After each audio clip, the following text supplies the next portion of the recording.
Yo, what up everybody? Welcome back to the channel. I want to get into the second part of the mastering video I was working on, but this time instead of working with the Acoustica audio stuff, we're going to go into the Ozone plugin suite. When I was working on the Mellow Soul Black album, I went and pulled out some Ozone presets and concepts and trying to find a methodology of how to use Ozone, incorporate inside of my mastering chain along with the Acoustica audio stuff. And to my surprise, I found some interesting things that I want to show you, some tricks and tips that you may be able to incorporate on your master, maybe not every time, but frequently enough in order to make your mixes sound better at the last end of your stage. We're going to be heavily focused on understanding, why are we doing certain maneuvers, or how do we know which maneuvers to approach. So I feel like you'll be able to take this lesson pretty far in your own material. All right, so let's jump right in. Okay, welcome to the session again. If you remember, this was Can You Hear It from BC9's A Mix. I want to go back to the original audio for this video. It sounds like this.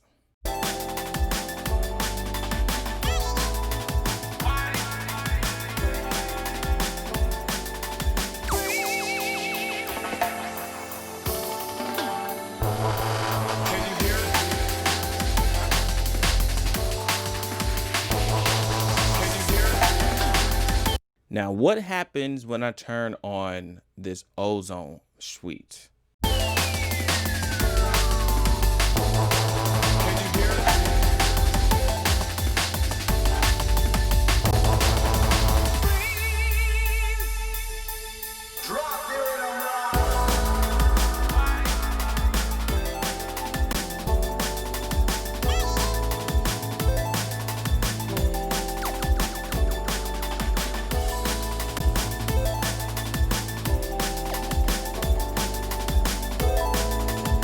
So is it me, or did everything literally just get bigger, right? Everything just got just bigger.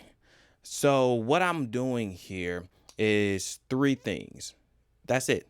Three simple processes.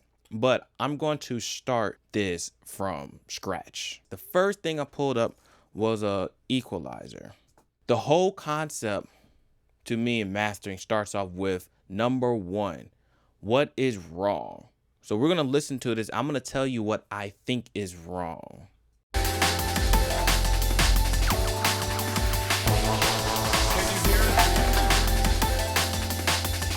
The mix sounds like a plastic bag. It sounds like you went to Giant and you took all the groceries out and you're just moving the bag out like this. Okay, that's a problem to me. The snare just sounds like paper. The hi-hats is reinforcing the paper. And it sounds like you're drumming on paper. There's no body to this track. It just sounds floaty, airy, thinny, like basket weave. And I don't want that. So how do I fix something like that? One thing I understood when I was working on mixing and mastering is that you can do this in a twofold way. You either cut out the frequencies that's causing a problem, or you boost the frequencies that's going to counteract that problem. It's a very interesting concept, but I'm going to show it to you here. Watch what happens when I make this wide boost in the low mid region to counteract that airiness at the top.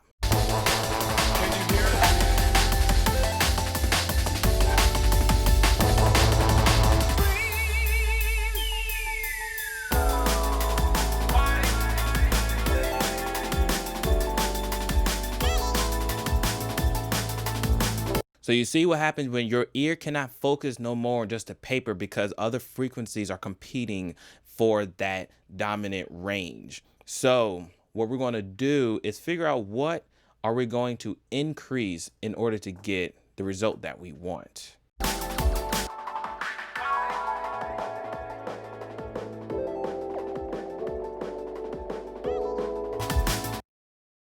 To me, 433 sounds pleasant. I don't know about you, but it sounds good to me. So that's where we're going to go. Hit this at 433.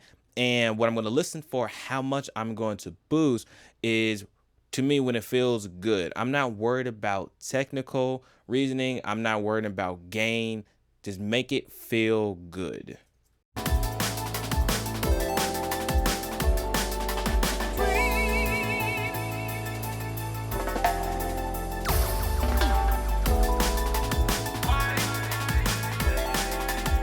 And so to know if you go too far, what you're going to listen for is the frequency. If you start hearing the frequency pop out, that means that the area that you're boosting sounds louder than the rest of the frequencies on the track. You have gone too far. I'm going to give you an example. Where I have it planted is about where I would stop. But if you go above this number, you will start hearing 400 take over the track.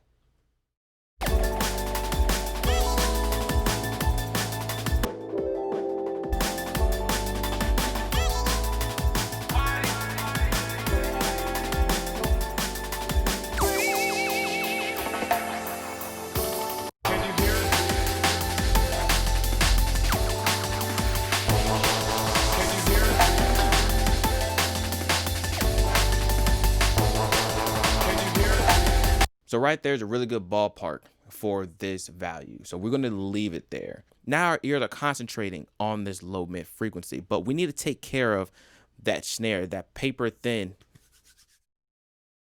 sound. So we're going to hone in on that frequency, literally that specific frequency, and do a small little dip just so our boost in this low end can take dominance.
Okay, so that was that resonating frequency that I was hearing. Now, the frequency that you choose to cut out, it's going to be up to you. If you wanted to shave off some of that high mid presence, go right ahead. For me, it was that striking sound that make it sound borderline metallic.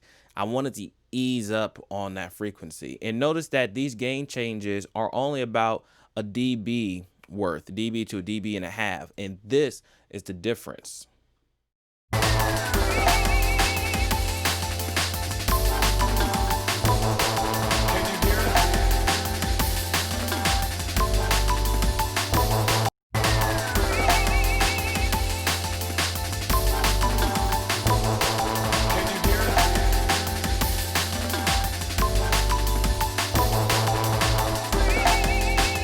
Okay, so it actually makes a big difference. The question though is, if I know I'm going for that snare sound, right? What about the side or the mid? Why not just hone in on the mid? Good question. Here's the answer. I like listening to the side just to make sure those frequencies aren't also in the side channel.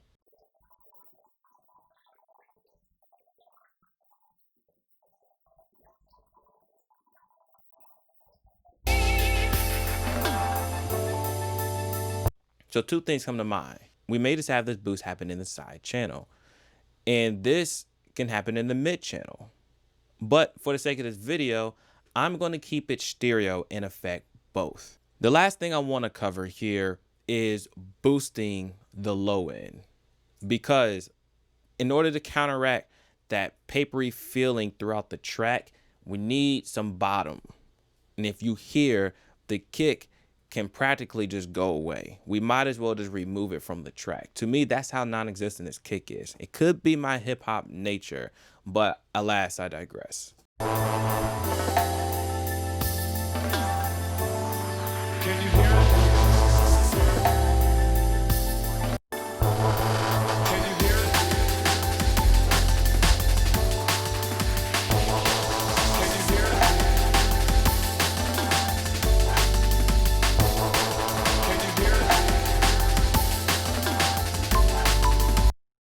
Like, do you see the kind of energy that adds inside of there? Like, we get more girth. Like, this sounds like a manlier track because of that.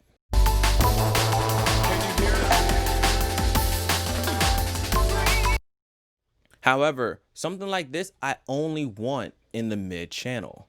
So I'm going to flip over to mid side here, and I'm going to turn it on in the mid channel. Now for this here, I'm going to bypass this for a second. You'll see why later.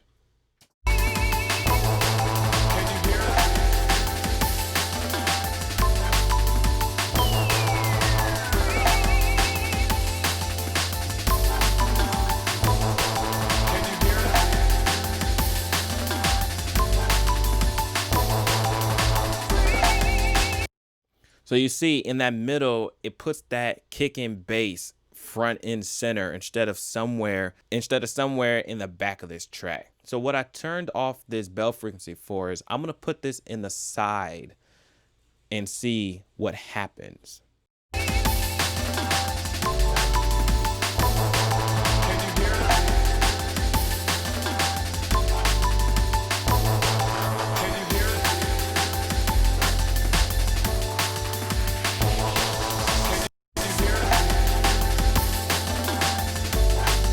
If you are able to catch what's happening, what's going on is that sound, that Rhodes in the background of this track is being elevated in the side frequencies. What I'm trying to explain here is that anytime you have low mid energy happening, what you may be able to do and get away with is boosting certain frequencies in the side portion of your song instead of the mid section of your song. That way, the Rhodes, for example, does not have to fight with the kick and the bass while also spreading out the dimensionality of the track.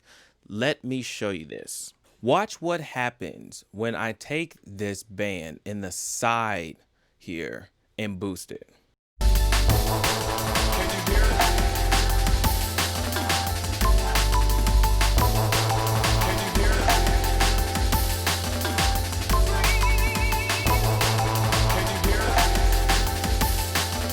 So now you see how we have tonally shaped this track, and we went from something that sounds bland kind of to me, paper thin, to something that has a little bit more life into it, a little bit more girth, a little bit more energy.